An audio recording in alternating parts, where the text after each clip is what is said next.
मुझे इतने तकलीफ़ हो रही थी कि मैं जिस गुनाह को किया नहीं हूँ उसके चलते मुझे जेल में रखा गया है।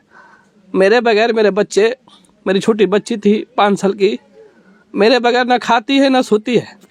हम सोचते थे कि मेरे बगैर कैसे वो सोती होगी। जब मैं जेल से बाहर आया था तो मालूम चला कि 56 दिन बीमार रह गई। डॉक्टरों को दिखाया गया, बच्चे के डॉक्टर से दिखाया गया, राजीव मिश्रा से। वो बोले कि जब तक इसका पापा नहीं आएंगे ठीक नहीं होगी।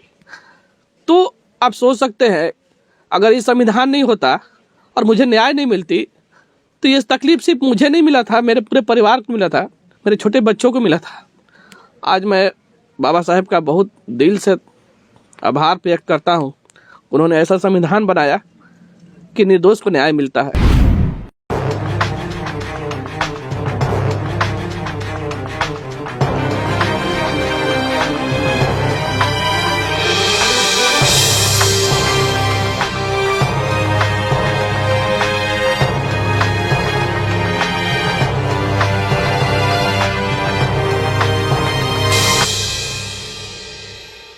जय हिंद दोस्तों, सबसे पहले आप सभी को गणतंत्र दिवस की हार्दिक हार्दिक शुभकामनाएं।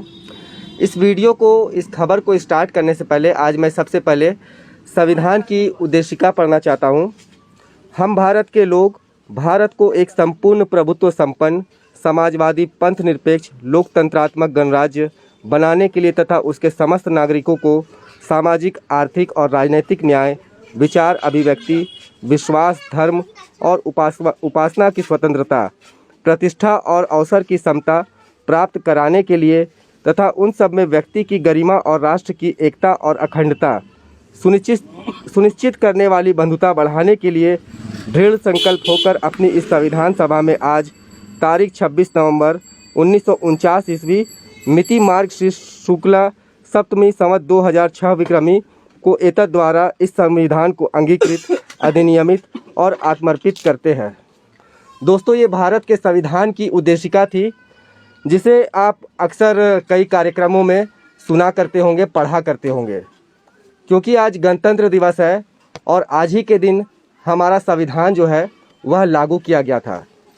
बाबा साहब ने हमें एक ऐसा हथियार दिया जिसके बलबूते हम सर उठा करके अपनी ज़िंदगी व्यतीत कर सकते हैं, हम न्याय पा सकते हैं, हम कमा सकते हैं, खा सकते हैं और सम्मानपूर्वक अपनी ज़िंदगी बिता सकते हैं। इस संविधान ने कई लोगों की ज़िंदगियां बदली है, कई लोगों को न्याय भी दिलवाया है। जब उनकी ज़िंदगियां नर्क बन चुकी थी, लोग अपने जीने की आस को खो चुके थे, तब इस संविधान के दम पर ही उन्हें फिर से न्याय मिला और फिर से वे अपनी ज़िंदगी को जी रहे हैं। हमारे साथ में काफ़ी जाना माना चेहरा डॉक्टर इंतजार अली उपस्थित है। इनके साथ में क्या कुछ घटना घटा, कई लोग आप इस घटना से वाकिफ़ भी होंगे, लेकिन हम इनसे ही जानेंगे कि इनके साथ में क्या कुछ घटना घटा है। डॉक्टर साहब, स्वागत है आपका द न्यूज़ मिर्ची में। Thank you. डॉक्टर साहब, 20 अगस्त 2015 को आपके साथ में एक घटना घटी थी, आखिर क्या हुआ था? सबसे पहले तो आज 26 जनवरी का सबको बहुत सा बधाई। ये जो 26 जनवरी हम लोग मनाते हैं गणतंत्र दिवस, ये हमारे जीवन में बहुत बड़ा महत्व रखता है। बाबा साहेब का बहुत बड़ा योगदान है हमारे, चाहे किसी भी कौम के लिए। उन्होंने एक ऐसा संविधान बनाया कि सबको न्याय मिले, सबको उचित सम्मान मिले। जो भी हम इस देश में रहते हैं, उसी न्याय, उसी संविधान के बदौलत मेरे ऊपर जो पिछले 20 अगस्त 2015 को आतंकवादी का तगमा लगा था जी, लोगों ने समझा कि बहुत बड़ा आतंकवादी पकड़ा गया है जी। लेकिन मैं तो कोई आतंकवादी था नहीं जी। तो मुझे न्याय मिला। तो न्याय भी मिला तो उस संविधान के द्वारा ही मिला, जिसको बाबा अम्बेडकर ने के पिछले 20 अगस्त 2015 को मुझे अरेस्ट किया गया और ये न्यूज़ फैलाया गया कि बहुत बड़ा रांची में आतंकवादी पकड़ा गया है, जो नरेंद्र मोदी अमित शाह को मारने का साजिश रच रहा था, रांची को दहलाने की साजिश थी। ऐसा कुछ तो था नहीं। जब NIA टीम आई, IB की टीम आया, यहाँ के CID के जांच भी हुई, तो मालूम चला कि नहीं, इंतजार निर्दोष पाया गया। तो इसलिए निर्दोष पाया गया कि मुझे संविधान पे पूरा भरोसा था, यहाँ के न्याय पे पूरा भरोसा था और मैं इत्मीनान था कि मैं जब वो गुनाह किया नहीं हूँ तो मुझे उसकी सज़ा भी नहीं मिलेगी। आज मैं आप लोग के सामने हूँ, आज मैं 73वां गणतंत्र दिवस अपने देश में मना रहा हूँ, तो भी कहीं ना कहीं बाबा साहेब का देन है। नहीं तो आज मैं जेलों के बीच में, जेलों में रहता, सलाखों के पीछे रहता, न जाने मेरे साथ क्या होता। आज मैं बहुत खुश हूँ अपने संविधान के प्रति। क्या हुआ था पूरा 20 अगस्त के उस घटना को आप बताएं। 20 अगस्त 2015 की बात है। ये तो मेरे जीवन का काला दिन था, जो मैं कभी भूल नहीं सकता हूँ।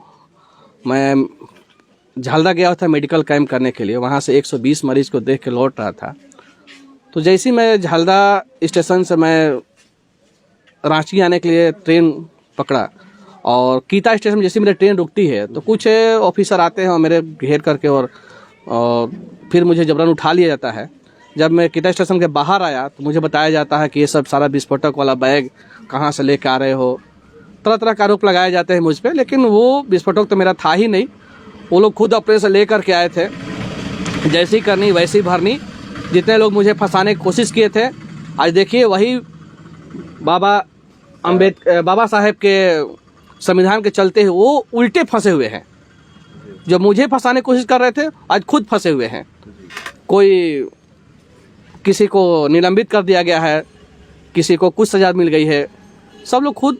आपको बाइज्जत बरी कर दिया गया है? जी, मुझे बाइज्जत बरी कर दिया गया। और थैंक्स करते हैं हम यहाँ के सीआईडी ऑफिसर के, जो हमारे दूध का दूध और पानी का पानी किए और मुझे न्याय दिलाया। जी बिल्कुल। तो आज के दिन ही इंतजार साहब संविधान लागू हुआ था। अगर ये संविधान नहीं होता तो आपको न्याय नहीं मिल पाता, तो इस पे क्या कहेंगे आप?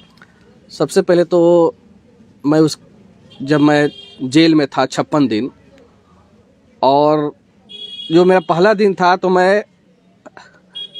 मुझे इतने तकलीफ हो रही थी कि मैं जिस गुनाह को किया नहीं हूँ उसके चलते मुझे जेल में रखा गया है।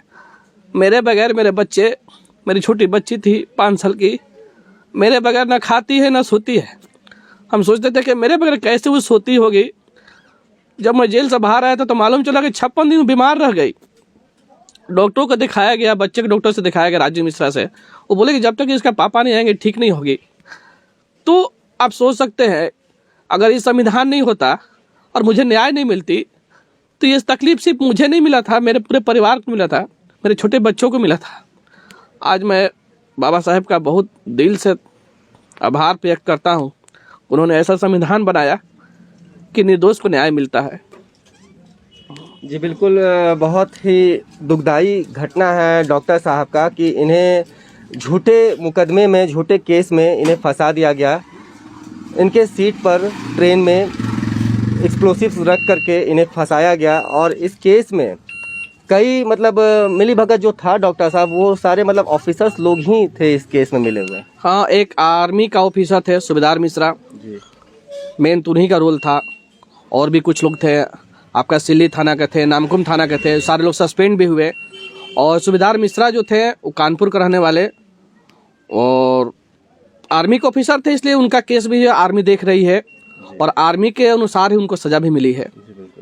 बहुत सारे ऐसे लोग हैं इंतजार साहब जो आज भी किसी ना किसी झूठे मुकदमे में फंसे हुए हैं। उनके लिए आप क्या कहना चाहेंगे? उनके लिए मैं यही कहूँगा कि आप घबराए नहीं, अपने संविधान के प्रति इत्मीनान रहे, अपने न्याय के प्रति, न्यायपालिका के प्रति इत्मीनान रहे। कहीं ना कहीं आपको जरूर इंसाफ मिलेगी। जी बिल्कुल। तो डॉक्टर साहब का भी ये मानना है, ये गुजारिश है ऐसे लोगों से जो कि आज किसी ना किसी मुकदमे में, गलत मुकदमे में फंसे हुए हैं, जो कि लोग बेगुनाह होते हैं फिर भी सजाएं काट रहे हैं, उनसे ये कहना चाहते हैं, अपना एग्जाम्पल देते हुए ये बता रहे हैं कि आप संविधान पर, कानून पर भरोसा रखें, आपको न्याय ज़रूर मिलेगा। डॉक्टर साहब एक सवाल और पूछना चाहेंगे कि आप वर्धमान से कीता रांची आ रहे थे? झालदा आ रहे थे। तो उस समय की जो सरकार थी उसने आपको कितना सपोर्ट किया या किस तरह का व्यवहार था उनका? बहुत अच्छा सवाल आपने किया, क्योंकि जब भी कोई कांड होता है ना तो लोग को लगता है कि सरकार की मिली भगत है, जो कि ऐसा कुछ था नहीं। उस समय रघुवर दास की सरकार थी, यानी बीजेपी की सरकार थी, और मैं कोई पार्टी पॉलिटिक्स से तो हूँ नहीं। उस समय रघुवर दास मेरे लिए बहुत अच्छा काम किए थे। लोगों ने उनसे मांग किया कि इंतजार अली का CID जांच हो ताकि दूध का दूध और पानी का पानी हो सके। आप बहुत अच्छी से जानते हैं, अगर रघुवर दास ने अनुशंसा नहीं किया होता CID जांच का तो आज भी मेरा केस वैसी रहता, वैसे फंसा हुआ रहता। आज तक कोई उसका न्याय नहीं मिलता, कोई सुनने वाला नहीं होता। लेकिन ये बहुत अच्छा पहल रहा रघुवर दास जी का, उन्होंने समय पे CID जांच का अनुशंसा करके मुझे न्याय दिलाया। इसलिए मैं बहुत खुश हूँ रघुवर दास से कि समय पर उन्होंने CID जांच करवाया और मुझे न्याय मिला। चाहे जो भी मुझे न्याय मिला, जब मैं बेकसूर था तो मुझे न्याय मिला, मैं अगर दोषी होता तो उसका भी न्याय मिलता। और किन चेहरों को आप आज थैंक्स बोलना चाहेंगे इस चीज़ के लिए? हाँ, उस समय हमारे श्री बाबूलाल मरांडी जी बहुत हमारे लिए मेहनत किए, बहुत पहल किए। आज भी मैं उनका शुक्रगुजार हूँ।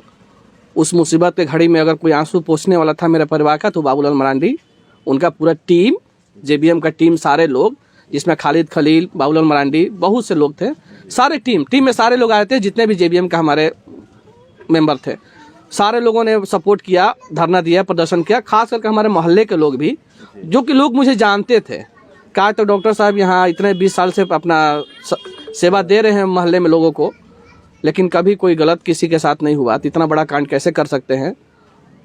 और इसलिए लोगों को विश्वास था और मुझे भी उम्मीद थी कि मैं जैसा कुछ किया ही नहीं हूँ तो मुझे सज़ा भी नहीं होगी। 56 दिन आप जेल में रहे डॉक्टर साहब, कभी ऐसा दिन जब आपको न्यायपालिका पर भरोसा खत्म होता सा फील हुआ हो, या फिर लगा हो ऐसा कि अब तो भाई ज़िंदगी यहाँ पे इसी जेल में ही गुजरेगी, ऐसा कोई दिन?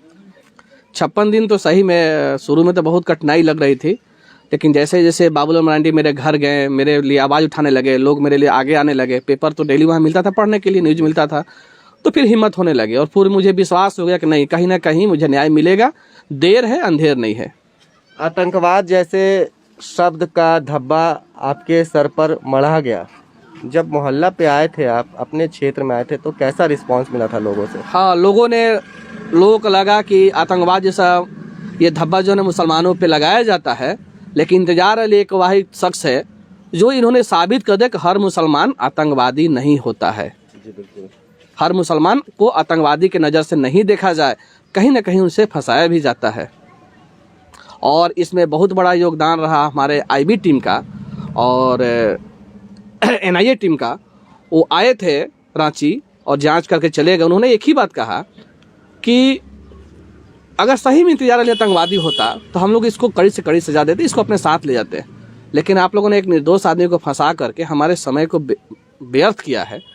और ये फटकार उन्होंने यहाँ के प्रशासन जो इसमें इन्वॉल्व थे उनको लगाया था। प्रशासन के लोग यहाँ पे इन्वॉल्व? हाँ, यहाँ के प्रशासन के लोग, जैसे आपका सिल्ली थाना के और गोड़ा थाना के, नामकुम थाना के, और वो सब फंसाने वाले जो सूबेदार मिश्रा था, आर्मी के ऑफिसर, वो उन लोगों को उन्होंने फटकार लगाया था। तो दोस्तों, ये थे हमारे साथ में डॉक्टर इंतजार अली, जिन्हें 20 अगस्त 2015 को झूठे केस में इन्हें फंसा दिया गया, एक्सप्लोसिव्स रख करके इन्हें 56 दिन जेल में रखा गया। लेकिन इन्होंने संविधान पर भरोसा रखा, इन्होंने कानून पर भरोसा रखा, और आज उसी का नतीजा है कि आज ये बाहर है। और फिर से आप देखिए कि इसी क्लिनिक में ये अपनी सेवा दे रहे हैं, गरीबों का इलाज कर रहे हैं। और 26 जनवरी के अवसर पर, इस गणतंत्र दिवस के अवसर पर द न्यूज़ मिर्ची परिवार भी आपसे अपील करती है कि संविधान पर भरोसा रखें और हमेशा कानून के द्वारा जारी किए गए नियमों का पालन करें। तभी यह देश और भी सशक्त हो पाएगा और तभी यह देश और भी विकास कर पाएगा। धन्यवाद।